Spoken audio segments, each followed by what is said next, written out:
பாரதிய ஜனதா கட்சியோடு அனைத்து இந்திய அண்ணா திராவிட முன்னேற்ற கழகம் கூட்டணியிலே இல்லை.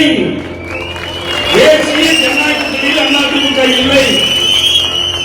அண்ணா திராவிட முன்னேற்ற கழகம் பாரதிய ஜனதா கூட்டணியில் இல்லை இல்லை இல்லை. இது எந்த இடத்துல இந்த கேள்வி கேட்கிறாங்க? ஊடகங்களும் பத்திரிகைகளும் இந்த கூட்டத்தில் பேசுவது சரியாக இருக்கும் என்று கருதுகிறேன். இன்னும் பாரதிய ஜனதா கட்சியோடு இவர்கள் மறைமுக உறவு வைத்துக் கொண்டு சொல்லிக் கொண்டிருக்கிறார்கள். நான் ஏற்கனவே பலமுறை சொல்லிவிட்டேன். மேடையில் இருக்கின்ற முன்னணி தலைவர்களும் தெளிவுபடுத்தி விட்டார்கள். அனைத்து இந்திய அண்ணா திராவிட முன்னேற்ற கழகத்தை பொறுத்த வரைக்கும் ஏற்கனவே அறிவிக்கப்பட்டு விட்டது. 25/9/2023 அன்று அனைத்து இந்திய அண்ணா திராவிட முன்னேற்ற கழகத்தின் தலைமை கட்சி அலுவலகத்திலே மாவட்ட செயலர் கூட்டம், தலைமை கழக நிர்வாகி கூட்டம் கூட்டப்பட்டு அந்த கூட்டத்திலே ஒருமனதாக தீர்மானம் நிறைவேற்றப்பட்டு நாங்கள் அறிவித்தோம். பாரதிய ஜனதா கட்சியோடு அனைத்து இந்திய அண்ணா திராவிட முன்னேற்ற கழகம் கூட்டணியிலே இல்லை. தேசிய ஜனநாயக கூட்டணியில் அதிமுக இல்லை.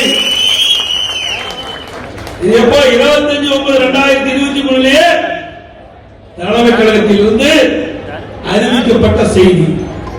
அதற்கு பிறகு கிட்டத்தட்ட ஒரு 5 மாத காலமாக வேண்டும் என்ற திட்டமிட்டு பத்திரிகையிலும் ஊடகத்திலும் எதிர்க்கட்சி சேர்ந்தவர்கள் ஒரு தவறான செய்தி வெளியிட்டுக் கொண்டிருக்கின்றார்கள்.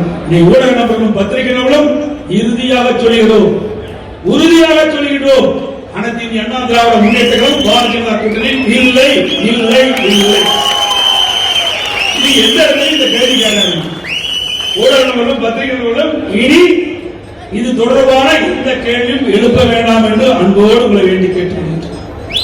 அதே நேரத்தில் அனைத்து இந்திய அண்ணா திராவிட முன்னேற்ற கூட்டணி அமைக்கவில்லை என்று சொல்கிறார். எந்த நேரத்தில் அமைக்க வேண்டுமோ அந்த நேரத்தில் சரியான நேரத்திலே அமைக்கும். திமுக கூட்டணி பேச்சுவார்த்தை என்று சொல்கிறீர்கள். எங்கே முடிந்தது? இழுபறியாக இருந்து கொண்டிருக்கின்றது. இழுபறியாக அந்த கூட்டணியை நிலவிக் கொண்டிருக்கின்றது. இன்றைக்கு 10 நாட்களாக அந்த கூட்டணி பேச்சுவார்த்தை தொடர்ந்து நடைபெற்றுக் கொண்டிருக்கிறது. இங்காவது முடிவுக்கு வந்திருக்குதான்? ஏற்கனவே இருக்கின்ற திமுக கூட்டணியில் ஏற்கனவே அங்கம் வைக்கின்ற கட்சிகளுக்கு ஒதுக்கப்பட்ட தொகுதியை கொடுக்க மறுக்கின்ற கட்சி தான் திமுக கட்சி.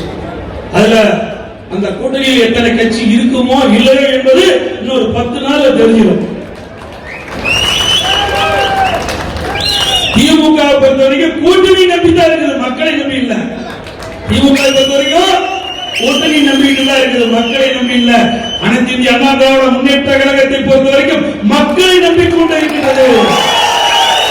மக்கள் தான் எஜமானர்கள். மக்களுடைய முடிவுதான் இறுதியானது. மக்கள் தான் வாக்களிக்கிறார்கள். வாக்களிக்கின்ற மக்களை தான் நாங்கள் எஜமானர்களாக நாங்கள் எண்ணுகிறோம். அந்த வாக்களிக்கின்ற மக்களுடைய குரல் நாடாளுமன்றத்திலே ஒலிக்கும். அதற்காக தான்